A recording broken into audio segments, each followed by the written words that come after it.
నారాయణాయ. కలియుగ ప్రత్యక్ష దైవమైన ఆ వెంకటనాథుని గురించి స్మరించుకునే తిరుమల వైభవానికి మీకు స్వాగతం. నేటి తిరుమల వైభవ విశేషాలను తెలుసుకుందాం.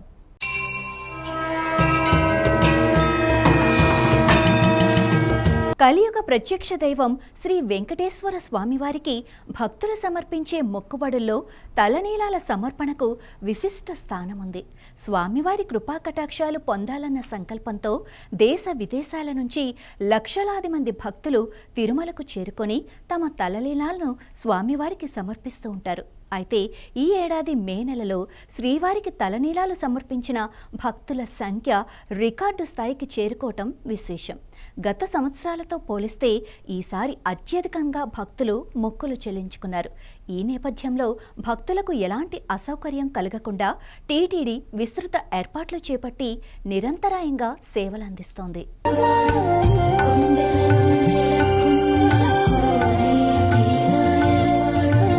ఆపద వస్తే ముందుగా తలుచుకునే దేవుడు ఆ ఆపద ముక్కలవాడు. పిలిస్తే పలికే దైవం ఆ 7 కొండల శ్రీ వెంకటేశ్వర స్వామి. తమ కోరికలు నెరవేరాలని కొందరు, నెరవేరినందుకు కృతజ్ఞతగా మరికొందరు, అలా లక్షలాది మంది భక్తులు శ్రీవారికి తమ తలనీలాలు సమర్పిస్తూ ఉంటారు. సనాతన సంప్రదాయంలో తలనీలాల సమర్పణ అనేది అహంకారాన్ని విడిచిపెట్టి భగవంతుని శరణు వేడే భక్తి ప్రక్రియగా భావిస్తారు. అందుకే వయస్సుతో సంబంధం లేకుండా చిన్నారుల నుంచి వృద్ధుల వరకు ఎంతో భక్తి శ్రద్ధలతో ఈ మొక్కుబడిని చెల్లించుకుంటూ ఉంటారు. అయితే ఈ ఏడాది మే నెలలో తిరుమలలో తలనీలాలు సమర్పించిన భక్తుల సంఖ్య రికార్డు స్థాయికి చేరుకుంది. మే 27వ తేదీ వరకు ఏకంగా 12,43,063 మంది భక్తులు శ్రీవారికి తలనీలాలు సమర్పించారు. 2004 మే నెలలో 10,65,729 మంది భక్తులు తలనీలాలు సమర్పించగా 2025 మే నెలలో 10,18,370 మంది భక్తులు ఈ మొక్కుబడిని చెల్లించుకున్నారు. వేసవి సెలవులు, వారాంతపు రద్దీ, సెలవు దినాల నేపథ్యంలో తిరుమలకు భక్తుల రాక భారీగా పెరగటంతో తలనీలాల సమర్పణ కూడా గణనీయంగా పెరిగింది. ముఖ్యంగా మే 18 నుంచి 23 వరకు వరుసగా 6 రోజుల పాటు ప్రతిరోజు 50,000 మందికి పైగా భక్తులు తలనీలాలు సమర్పించటం విశేషం. ఒక్క మే 23వ తేదీన మాత్రమే 57,580 మంది భక్తులు తలనీలాలు సమర్పించి కొత్త రికార్డును సృష్టించారు.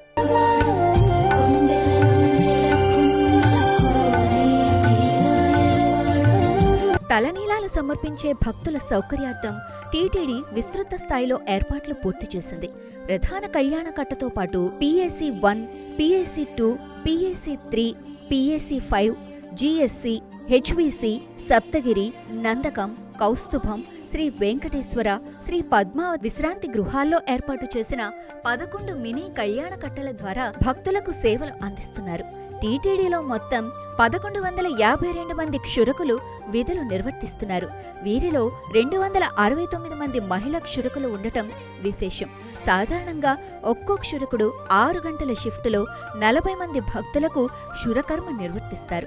అయితే పెరిగిన భక్తుల రద్దీని దృష్టిలో ఉంచుకుని అదనపు సిబ్బందిని నియమించడం ద్వారా మరింత వేగంగా సేవలు అందిస్తున్నారు. భక్తులు ఎలాంటి ఇబ్బందులు పడకుండా క్రమబద్ధమైన టోకెన్ విధానం, విశ్రాంతి సదుపాయాలు, తాగునీరు, పారిశుధ్య ఏర్పాట్లను టీటీడీ మరింత బలోపేతం చేసింది.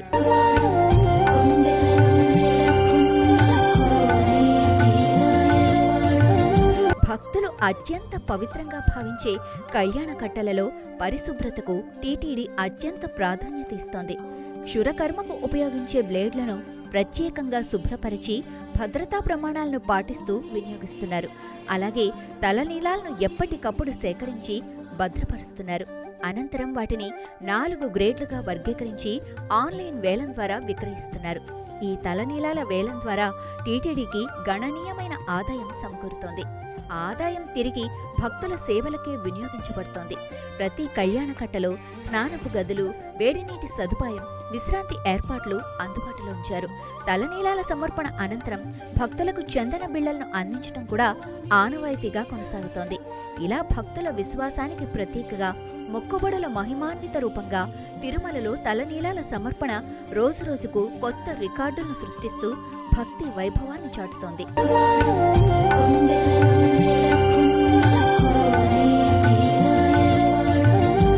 నట సార్వభౌముడు, తెలుగు జాతి ఆత్మగౌరవానికి ప్రతీక, ప్రజా హృదయాల్లో చిరస్థాయిగా నిలిచిపోయిన మహానేత డాక్టర్ నందమూరి తారక రామారావు. సినీ రంగంలో దైవ పాత్రలకు ప్రాణం పోసిన మహానటుడిగా, రాజకీయాల్లో ప్రజా సంక్షేమమే పరమావధిగా పాలన అందించిన దూరదృష్టి నాయకుడిగా ఎన్టీఆర్ తెలుగు ప్రజల హృదయాల్లో శాశ్వత స్థానం సంపాదించుకున్నారు. ఎన్టీఆర్ 103వ జయంతి సందర్భంగా టీటీడీ ఆధ్వర్యంలో తిరుపతిలోని అన్నమాచార్య కళామందిరంలో నందమూరి తారక రామారావుకు ఘనంగా నివాళులర్పించారు.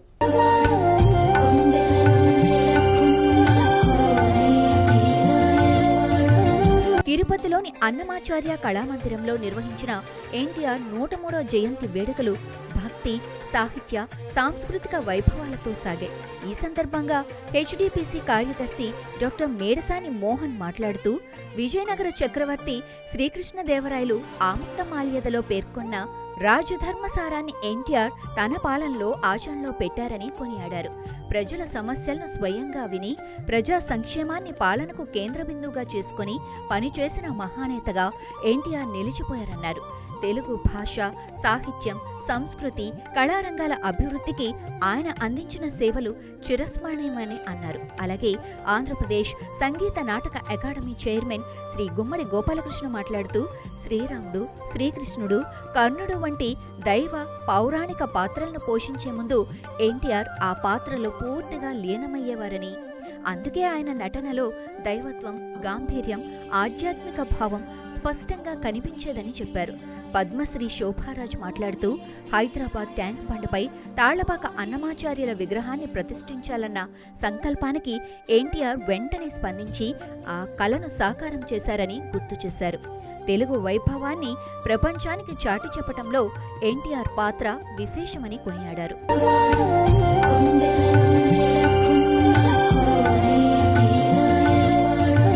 తెలుగు జాతి ఆత్మగౌరవానికి ప్రతీకగా నిలిచిన ఎన్టీఆర్ భక్తి, సంస్కృతి, సనాతన సాంప్రదాయాల పరిరక్షణకు కూడా విశేష కృషి చేశారు. వారు ముఖ్యమంత్రిగా ఉన్న సమయంలో తిరుమలలో భక్తులకు అన్నప్రసాదం అందించటం మహాదానమనే భావనతో 1985లో శ్రీ వెంకటేశ్వర నిత్య అన్నదాన పథకానికి శ్రీకారం చుట్టారు ఎన్టీఆర్. నేడు లక్షలాది మంది భక్తులు తిరుమలలో పొందుతున్న అన్నప్రసాద సేవ వెనుక ఎన్టీఆర్ దూరదృష్టి, ధార్మిక సంకల్పం కూడా చిరస్మరణీయంగా నిలిచాయి. అన్నదానం మహాదానం అనే సనాతన ధర్మసారాన్ని ఆచరణలో చూపిస్తూ ఆకలితో వచ్చే ప్రతి భక్తుడు తృప్తిగా భోజనం చేసి స్వామివారి దర్శనానికి వెళ్లాలన్న మహోన్నత ఆలోచనతో ఈ పథకాన్ని ప్రారంభించారు. ఇప్పటికీ ప్రతిరోజు వేలాది మంది భక్తులకు అందుతున్న అన్నప్రసాద సేవ ఆ మహోన్నత సంకల్పానికి సజీవ సాక్ష్యంగా నిలుస్తోంది. అందుకే అన్నమాచార్య కళామందిరంలో ఎన్టీఆర్ 103వ జయంతి నివాళి కార్యక్రమాలు టీటీడీ ఆధ్వర్యంలో జరిగాయి. ఈ కార్యక్రమానికి హాజరైన అతిథులు ఎన్టీఆర్ చిత్రపటానికి పుష్పాంజలి ఘటించి జ్యోతి ప్రజ్వలనతో కార్యక్రమాన్ని ప్రారంభించారు. అనంతరం ప్రముఖ కళాకారులచే సాంస్కృతిక కార్యక్రమాలు నిర్వహించగా అతిథులను ఘనంగా సన్మానించారు. ఈ కార్యక్రమంలో TTD deputy EO Shri A Anandaraju, SVETA incharge director Shrimati Suvarnamma, Annamacharya project director doctor Latha తదితరులు పాల్గొన్నారు. టీటీడీకి చెందిన పలు సంఘాల ప్రతినిధులు, అధికారులు, సాహితీవేత్తలు, కళాకారులు, భక్తులు పెద్ద సంఖ్యలో పాల్గొని మహానేత ఎన్టీఆర్కు ఘన నివాళులర్పించారు.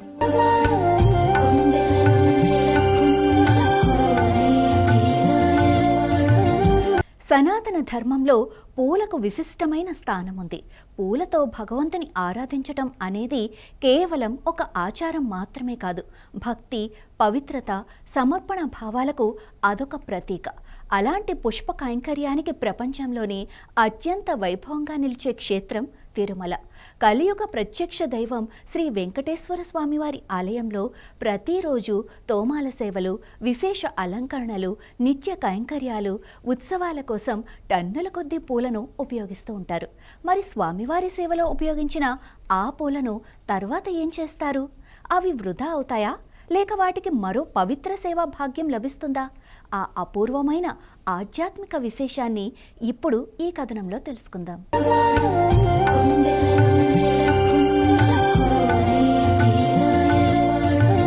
తిరుమలలో శ్రీ వెంకటేశ్వర స్వామి వారి అలంకరణలు, తోమాల సేవలు, బ్రహ్మోత్సవాలు, వసంతోత్సవాలు, కళ్యాణోత్సవాలు వంటి విశేష కైంకర్యాల కోసం ప్రతిరోజు టన్నుల కొద్దీ పూలను ఉపయోగిస్తారు. తులసి, చామంతులు, గులాబీలు, సంపెంగలు, తామరలు, కలువలు, మొల్లలు, సన్నజాజులు వంటి అనేక రకాల సుగంధభరితం పూలతో స్వామివారిని అత్యంత వైభవంగా అలంకరిస్తారు. దేశంలోని పలు రాష్ట్రాల నుంచి ప్రత్యేకంగా పూలను తిరుమలకు తీసుకొస్తూ ఉంటారు. ఇంత భారీ స్థాయిలో ఉపయోగించిన పూలు వాడిపోయిన తర్వాత ఏమవుతాయి అన్న సందేహం చాలా మందికి ఉంటుంది. కానీ తిరుమలలో స్వామివారి సేవలో ఉపయోగించిన పూలు ఎప్పటికీ వ్యర్థం కావు. ఆ పూలు మళ్లీ దైవసేవకే అంకితమవుతాయి. వాడిపోయిన పూలను టీటీడీ సువాసన భరితమైన అగరబత్తీలుగా తయారు చేస్తోంది. టీటీడీ ఆధ్వర్యంలోని ఆలయాల్లో ఉపయోగించిన పూలను ప్రత్యేకంగా సేకరించి శ్రీ వెంకటేశ్వర గోశాలలో ఏర్పాటు చేసిన అగరబత్తీల తయారీ కేంద్రానికి తరలిస్తారు. ఈ విధంగా ఒకప్పుడు వృధాగా పడేసే పూలు నేడు వృధా అవ్వకుండా మళ్లీ భక్తి పరిమళాలను వెదజల్లే దివ్య అగరబత్తీలుగా మారుతున్నాయి.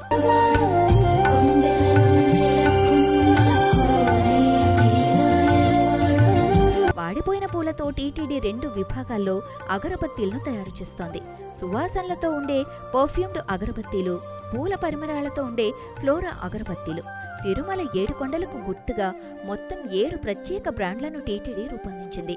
పెర్ఫ్యూమ్డ్ విభాగంలో తందనాన, దివ్యపాద, అభయహస్త పేర్లతో అగరబత్తీలు తయారవుతున్నాయి. అలాగే ఫ్లోరా విభాగంలో దివ్యదృష్టి, దివ్య సృష్టి, ఆకృష్టి, తుష్టి పేర్లతో అగరబత్తీలు భక్తులకు అందుబాటులో ఉన్నాయి. దివ్య దృష్టి కోసం తామరపూలు, దివ్య సృష్టి కోసం చామంతి పూలు, రోజా పూలతో ప్రత్యేక రకాల అగరబత్తీలను తయారు చేస్తున్నారు. ఈ 7 బ్రాండ్లు తిరుమల 7 కొండలను స్మరింపజేస్తూ భక్తుల్లో ప్రత్యేక ఆకర్షణను కలిగిస్తున్నాయి.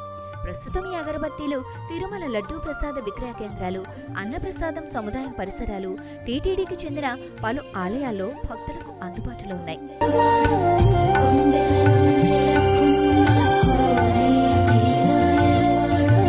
టీటీడీ అగరబత్తీల తయారీ ప్రక్రియ కూడా ఎంతో ఆసక్తికరంగా ఉంటుంది. ముందుగా సేకరించిన పూలను రకాల వారీగా వేరు చేసి ప్రత్యేక డ్రైయింగ్ యంత్రాలలో పూర్తిగా ఆరబెడతారు. సుమారు 12 గంటల పాటు డ్రైయింగ్ చేసిన అనంతరం వాటిని మెత్తటి పొడిగా మారుస్తారు. ఆ పూల పొడిని ప్రత్యేక యంత్రాల ద్వారా అగరబత్తీల రూపంలో తయారు చేస్తారు. పచ్చిగా తయారైన అగరబత్తీలను మళ్లీ 15 గంటలకు పైగా డ్రైయింగ్ చేసి అనంతరం సువాసన ద్రవ్యాల్లో ఉంచుతారు. అవి పూర్తిగా ఆరిన తర్వాత ప్యాకింగ్ చేసి విక్రయానికి సిద్ధం చేస్తారు.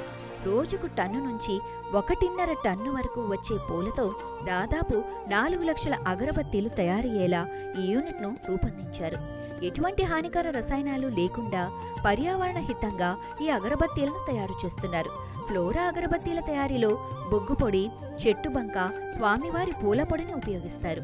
స్వామివారి సేవలో ఉపయోగించిన పూలకు ప్రత్యేక కోటింగ్ ఇచ్చి భక్తి పరిమళాలు వెదజల్లేలా వాటిని సిద్ధం చేస్తారు.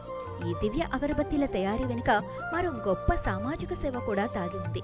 గతంలో వృధాగా పడేసే పూలను నేడు పర్యావరణ హితంగా రీసైక్లింగ్ చేస్తూ టీటీడీ ఆదర్శంగా నిలుస్తోంది. ఇక ఈ అగరబత్తీల విక్రయాల ద్వారా వచ్చే ఆదాయాన్ని దేశవాళీ గోవుల సంరక్షణ కోసం ఉపయోగించాలని టీటీడీ నిర్ణయించింది.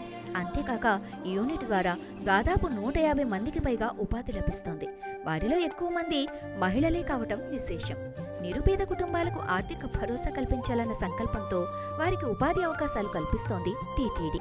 ఒకవైపు గో సంరక్షణ, మరోవైపు మహిళల సాధికారత, ఇంకోవైపు పర్యావరణ పరిరక్షణ. ఈ 3 లక్ష్యాలను ఒకేసారి నెరవేర్చే అపూర్వ కార్యక్రమంగా ఈ పని నిలిచింది. ఈ విధంగా స్వామివారి సేవలో ఉపయోగించిన పూలు అగరబత్తీల రూపంలో మళ్లీ భక్తి పరిమళాలను వెదజల్లుతూ తిరిగి భగవంతుని సేవకి అంకితమవుతున్నాయి.